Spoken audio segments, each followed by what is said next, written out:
흔히 인간의 감정을 희로애락이라고 하지만 한방의학에서는 인간의 감정을 7가지로 나눈다. 희, 노, 우, 사, 비, 공, 경이 그것이다. 한방의학은 특히 인간의 육체와 정신을 이원론적인 것으로 파악하지 아니하고 정신과 육체의 상호작용을 전제로 하는 일원론적 입장에서 파악한다. 정신적 원인에 의해서 육체의 병이 초래될 수 있고 육체적 원인에 의해서 정신의 병이 초래될 수 있다고 보는 것이다. 그런데 한방의학에서 특히 중요시하는 것은 외적인 병인 예컨대 풍, 한, 서, 습이나 병원균 같은 것보다도 내적인 병인이다. 똑같이 추운 날씨에도 어떤 사람은 감기에 걸리고 어떤 사람은 감기에 걸리지 않는다. 왜 그런가 하면 사람의 병은 외적인 원인에서 생긴다기보다 그 사람이 평소에 가지고 있는 병에 대한 저항력의 유무에 따라 생기고 안 생기는 것이 결정되기 때문이다. 그런데 한방의학에서는 병에 대한 저항력을 결정짓는 것 가운데 가장 중요한 작용을 하는 것이 바로 정신적 상태라고 본다. 칠정이 울결하면 병이 된다고 보는 것이 한방의학의 상식이다. 그리고 곧부를 감기라고 부르는 것이다. 감기란 기에 감했다는 뜻인데 여기서의 기는 외기의 뜻도 되지만 기분의 뜻을 더욱 강하게 내포하고 있다. 칠정이 울결하여 병이 되는 것을 특히 내상이라고 부르는데 이 내상의 원인이 되는 것이 바로 희노, 우, 사, 비, 공, 경인 것이다. 칠정은 다만 정신적인 작용으로 그치는 것이 아니라 인간의 육체에 중요한 영향을 미친다. 그래서 칠정은 각각 5장에 속되어 있다. 희는 심에 속하고 노는 간에 속하며 적당한 공모는 정력을 왕성하게 만든다. 강간 컴플렉스? 우와 사는 비에 속한다. 또한 비는 폐에 속하고 공과 경은 신에 속한다. 칠정이 각각 5장에 소속되어 있다는 것은 7가지 감정들이 5장을 지배한다는 것을 뜻한다.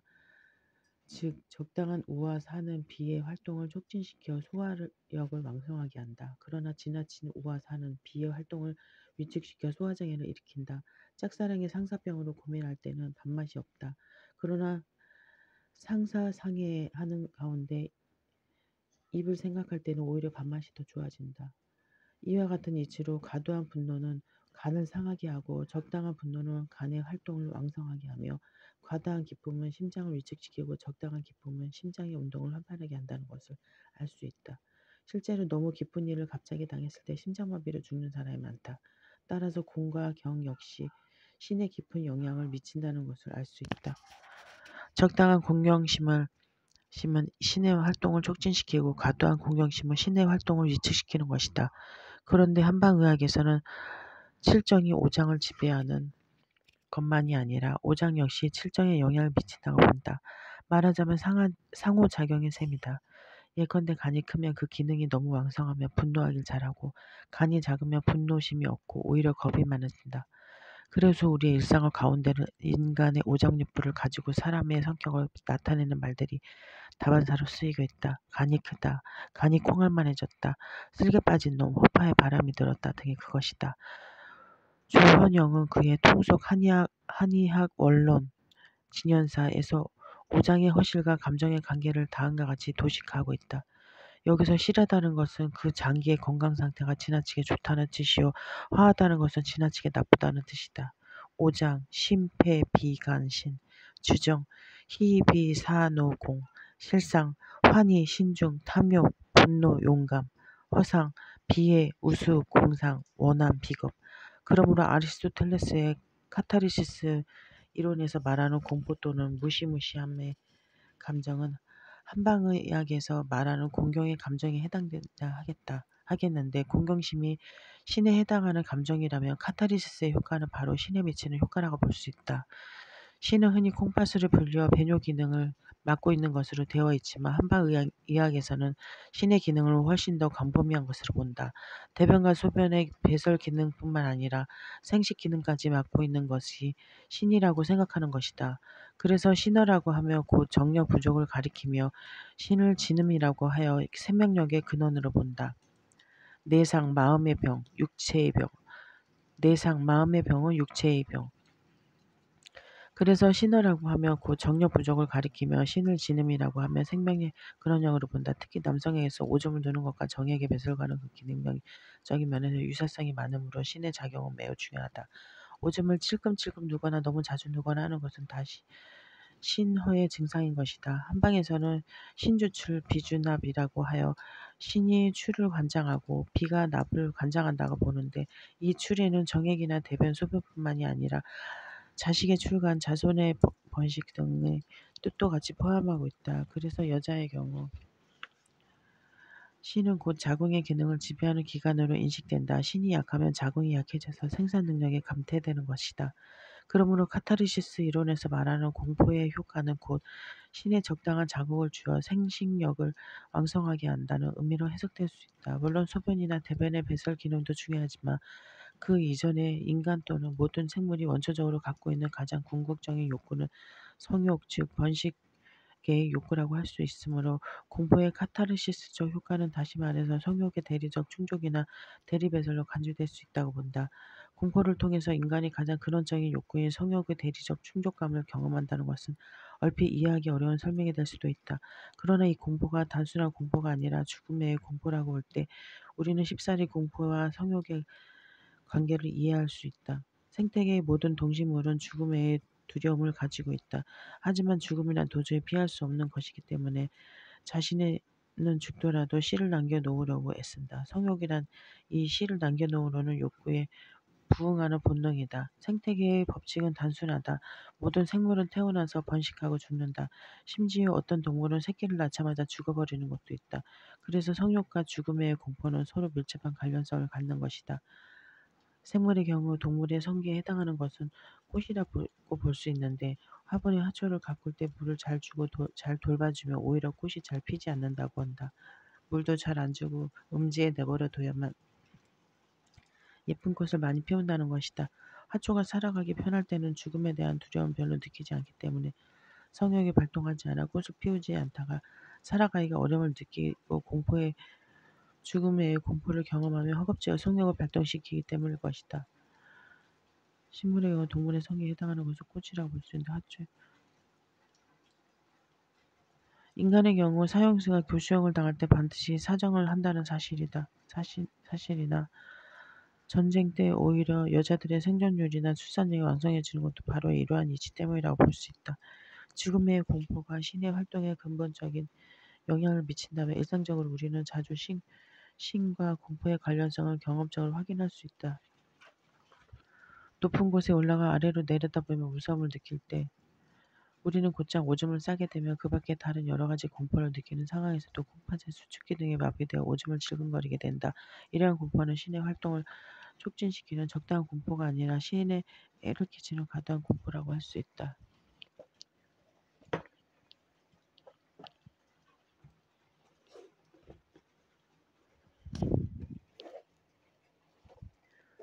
프랑스 철학가 문학 비평. 음악으로서의 언어. 언어는 사물, 존재자와 다른 존재를 표현한다. 언어와 문학의 문제와 관련해 블랑쇼가 다른 누구보다도 말라르메를 이어가고 있다는 것은 분명한 사실이며 덧붙여 우리는 블랑쇼의 언어와 문학에 대한 성찰의 핵심을 말라르메를 하이데거적으로 해석하는 데 있다고 말할 수 있다. 하이데거와 마찬가지로 블랑쇼가 문학에서의 언어의 과제가 일상적으로 또는 구축된 여러 지식의 체계들을 따라서 인간적으로 이해된 사물들 배후에서 모든 것을 떠받치고 있는 보이지 않는 존재를 표현하는 데 있다고 본 것은 사실이다. 그런데 하이데거의 경우 언어가 사물들과 이 세계를 떠나 중심 없는 중심의 존재를 향해 있다고 보았다며 그 이유는 언어가 보다 본질적인 세계가 열리게 하고 사물들을 보다 근원적인 관점에서 비추는 존재의 빛을 드러낸다고 생각했기 때문이다. 하이데거는 블랑시어와는 달리 언어가 세계 바깥에서 전개되는 사물들과의 순수한 과제를 사물들이 부재에 이르기까지 긍정되는 관계를 표현한다기보다는 보다 본래적인 세계에서 사물들을 사물들로서 드러내는 것으로 본다. 따라서 하이데거는 휠덜린이 언어를 분석한 같은 제목의 글에서 언어가 쓰러지는 곳에 사물은 있지 않으리라라는 시인의 말을 반복하면서 사물을 사물로서 현존하게 하는 언어의 힘을 강조한다. 풍부하다는 것은 주고 수여하는 데 있어서 이룰 수 있는데 있어서 얻을 수 있는데 도달할 수 있는데 있어서 힘이 있다는 것을 말한다. 이것이 언어의 본질적인 풍부함이며 언어는 말한 가운데 즉 보여준 가운데 빛나는 사물로서의 사물을 가리킨다. 하이데거는 여기서 분명 사물을 나타내게 하고 보이게 하는 존재를 드러내는 언어에 숨어있는 본질을 강조하고 있다. 그러나 하이데거에게 언어는 언제나 세계와의 관련 속에서 사물들과 결합되는 사물들을 새롭게 근본적으로 이해하고 사유할 수 있게 하는 조건으로서의 존재를 드러낸다고 여겨진다. 언어가 존재를 나타나게 한다면 그 결과 인간에게 주어지는 과제는 언어를 통해 세계 내에서 사물들의 본질적인 의미를 밝히는 것, 즉 사물들에 대해 본래적인 관점에서 사유하는 것이다.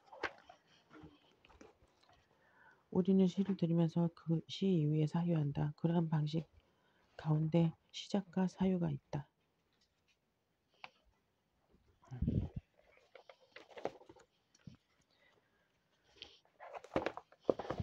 시에 주어진 언어는 사유와 연결되어야 하며 시작과 사유는 둥근 언적이다. 따라서 하이데거의 경우 철학에 주어진 과제가 존재의 의미와 사물들의 숨겨진 의미를 밝히고 세계 내에서 인간의 본래적 거주 방식을 규명하는 데 있다면 문학 역시 같은 과제와 마주하고 있는 것으로 간주된다. 결국 그가 문학의 언어의 문제와 관련해 주목하고 있는 것은 사유로부터 끊임없이 벗어나는 언어의 시적 움직임, 사물들 그리고 사물들이 놓여있는 공간과 인간 사이를 오가는 초과의 움직임이 아니라 어떤 해석학적 높이에서 언어를 매개로 이루어지는 존재, 사물들, 인간에 대한 사유 가능성, 의미 구축의 가능성이다. 그러한 사실은 휜덜린의 시를 논하는 이 텍스트 언어에서도 마찬가지이지만 더 나아가 하이데거 후기 철학 전체에서 단어 분석과 어원 분석의 중요한 방법으로 나타나는 맥락에서 설명된다. 하이데거의 단어 분석과 어원 분석이 하나의 단어가 정의될 수 있는 여러 의미를 다각도에서 찾는 작업이고 역사의 층위 속에서 담고 있는 의미들을 탐사하는 작업이며 보다 오래된 의미를 찾아 사물의 존재를 규정하는 작업이라며 그것은 언어의 지배를 통해 사물에 대한 사유의 지배를 정당화하는 방법이다. 하이데거의 문학의 언어에 대한 이해는 그러한 방법에 따라 이루어지겠다. 하지만 해석학적 지평을 역사적 관점에서 심화 확장시켜 사물들의 근본적 의미 층도를 추적하는 하이데거의 방법이 문학과 시의 언어의 본질을 밝혀줄 수 있는가? 말라르메가 꽃이라는 단어를 들어 말하고 있듯이 시의 언어의 핵심은 사물을 의미를 밝혀 고정시키는 데 규정하는 데 있지 않고 단어의 발화와 더불어 생성하는 사물의 존재와 인간의 탈존이 접촉하는 지점, 사물이 지워지고 모든 꽃다발의 부재, 탈존이 유명적인 것이 되는 역동적인 지점, 역사가 아닌 순간에 드러나기에 현재하는 동시에 부재하는 지점을 그리는 데 있다. 말라르메는 한 지인에게 보낸 편지에서 이렇게 말한 적이 있다. 사물을 그리지 말고 사물을 만들어내는 효과를 그릴 것. 사물을 그리지 말고 사물을 만들어내는 효과를 그릴 것. 거기서 시는 단어들로 구성되어서는 안 되고 지향들로 구성되어야 하며 모든 말들은 감각 앞에서 지워져야만 하네. 시가 사물을 그려서는 안 된다는 말라름의 언급은 시가 가져오는 효과가 쓰인 단어들을 기준으로 측정될 수 없으며 언어가 갖는 형성의 작용과 의미 구성의 작용을 초과해 나타난다는 생각에 바탕을 두고 있다. 말라르메가 말하는 사물이 만들어내는 효과를 그리는 시 단어들이 아닌 지향들로 구성된 시는 그러나 단순히 처음부터 아무것도 표상하지 않는 시 또는 아무것도 의미하지 않는 시가 아니다. 시 문학작품 언어를 통해 이루어질 수밖에 없는 한 문자 그대로 아무것도 표상 제한 보강하지 않고 아무것도 의미하지 않는 백지로 돌아간다는 것은 불가능하다. 스스로 지어지는 시, 스스로 말세되는 시, 침묵의 시는 단순한 백지 상태로 가리키지 않는다. 다만 그러한 시는 하나의 사물을 가리키고 그 사물의 의미를 드러내는 작용을 넘어서서 사물과 인간의 보이지 않는 표상될 수 없는 접촉점을 지시하는 언어의 움직임을 그린다. 그러한 언어의 움직임에 대해 말라르메는 언어에 그려지는 꽃을 예로 들고 간염이라는 말로 표현했다. 꽃이라는 단어는 단순히 눈에 보이는 꽃을 재현하는 것을 넘어서 꽃이 말하는 자에게 주어지는 사건과 그에 대한 말하는 자의 응답의 사건을 계시하며 보이는 사물인 것을 보이지 않지만 감지되는 울림으로 내면에 규정될 수 없는 흔적으로 즉 관념으로 전환시킨다. 그때 비로소 언어는 사물을 단순히 가리키지 않게 되고 그 스스로 감각 앞에서 지워지게 된다. 그때 비로소 언어는 단어 없는 시로 생성된다. 말라르면은 이렇게 말했다. 현악기와 금관악기가 고조된 가운데 울려 퍼지는 높이에서 시는 영혼에 직접적으로 접근해 도달한다. 시의 핵심은 철학의 경우와는 달리 세계의 사물들의 본질적 의미들을 규정하는 데 있지 않다. 시의 정점은 오히려 모든 구성된 시들이 부차적이 되는 지점, 현상학적으로 말한다면 가로가 쳐지는 지점이며 시가 음악으로 전환되는 지점이다. 말라름의 시는 울려 퍼졌다가 사라지는 음악이 되려는 시도, 그런 의미에서 침묵으로 돌아가라는 시도이며 그의 시학은 음악으로서의 시를 정당화하려는 전형적인 예이다. 언어가 보다 정확히 말의 언어를 통해 흔적으로 그려지는 울리는 관점 자체가 음악적이다. 시는 그 안에 운율과 가군이 들어있기 때문에 음악적인 것이 아니라 관념을 창조하기 때문에 음악적이다. 모든 문학은 산문이든 시이든 관념성 성자를 이루는 한에서 음악적이다. 언어는 다만 사물들을 재현하고 사물들의 의미에 부여해 규정할 뿐만 아니라 발설됨으로 말해짐으로 쓰임으로 존재를 계시하고 규정된 사물들을 역으로 규정될 수 없는 무효규정적인 개념만 될 수 없는 내면의 울림으로 감정의 잔상, 흔적으로 관념으로 되돌아가게 한다. 그 과정에 글 쓰는 자가 개입되어 있으며 작곡자나 연주자 역시 보이는 사물들이 보이지 않는 존재에 기입되어 사라져가는 길을 언어가 아니라 음표나 악기를 통해 지시하며 그에 따라 관념을 창조한다. 사물들에 대해 인간이 설정하는 주객관계, 사물들에 대한 이해를 위해 전제되는 관계가 역전되었을 때 그 자체를 드러나게 규정할 수 없는 존재를 음악가는 마찬가지로 아무것도 표상하지 않고 의미하지 않는 무규정적인 음과 리듬을 통해 보존한다. 음과 리듬은 규정될 수 없는 무규정적인 것, 존재, 볼랑쇼의 표현에 의하면 바깥, 중성적인 것을 그 자체를 보존함으로써 사물들과의 순수한 관계 또는 인간 중심적이지 않은 관계를 보존한다. 이와 마찬가지로 시인은 관념에 개입되어 무규정적인 것과 마주하게 한다. 말라르메는 다시 이렇게 시를 쓴다. 그 시의 결합은 내가 아는 대로 낯선 것에 즉 콘서트에서 들리는 음악의 영향 아래에서 완성된다. 궁극적으로 문학은 하이데거가 생각한 대로 단어들의 의미층들을 추적해 본질적인 관점에서 사물들을 규정하는 데 있지 않고 단어들이 만들어내는 효과를 통해 즉 단어들 사이의 관계를 통해 인간이 사물들과 맺는 관계 자체를 표현하는 데 있다. 그 점에 대해 블랑시는 말라르메를 하이데거와 비교해 이렇게 말한다. 하이데거가 언어의 기술인 극도로 집요한 주의가 각각 따로따로 고집되어 그 자체 내에 응집된 단어들에 대한 그 형성의 역사에 있어서 존재의 역사를 듣게 할 정도로 기복을 겪었고 근본적으로 여겨지는 그러한 단어들에 대한 주의라는 것을 우리는 여기서 지적할 수 있을 것이다.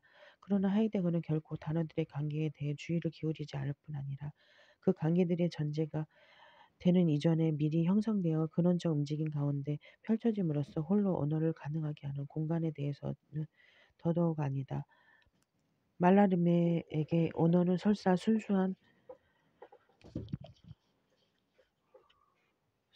것들이라 하더라도 단어들로 구성되지 않는다. 다시 말해 언어는 언제나 단어들이 사라져간 곳이며 나타남과 사라진 가운데 유동하고 있는 공간이다. 문학에서 언어의 궁극적 과제는 세계 내 사물들의 의미들을 역사적 관점의 높이에서 새롭게 규정해 철학적 사유를 촉발하는 데 있지 않다. 문학은 보다 정확히 말해 본질적 언어, 문학적 언어는 무규정적인 것, 바깥을 규정하는 철학의 시도가 무의로 돌아갈 때 무규정적인 것에 이르러 무규정, 그것을 무규정적인 것으로 보존해야만 한다. 본질적 언어는 존재와 인간이 만나는 지침, 순간 말라르메가 관념이라는 부른 것을 다시 말해 사물들의 나타남과 사라짐, 현정과 부재, 음악처럼 울리며 그와 동시에 모든 의식적 의미, 부여가 한계에 다르고 이루고 인간이 침묵으로 되돌아갈 수밖에 없는 공간을 가리켜야 한다. 나오는 걸 언어의 침묵. 그러나 왜 문학에서 언어는 침묵으로 되돌아가야 하는가? 왜 사물들을 지우는 동시에 스스로 지워져야 하는가? 그러한 요구, 말라림의 블랑쇼와 요구의 일종의 언어, 허무주의가 있지 않는가? 그러나 본질적 언어 말라리메가 본질적인 말이라고 부르는 것은 앞에서 본 대로 어떠한 의미도 가져오지 않고 어떠한 철학적 사유도 촉발시킬 수 없는 언어가 아니다. 본질적 언어는 철학에 차용된 많은 언어와 마찬가지로 가령 하이데거의 존재론적 언어와 마찬가지로 일상적 관습적으로 또 과학적으로 규정된 사물들의 의미들을 부정하고 그것들을 보다 근원적인 관점에서 조망할 수 있게 하는 언어이다.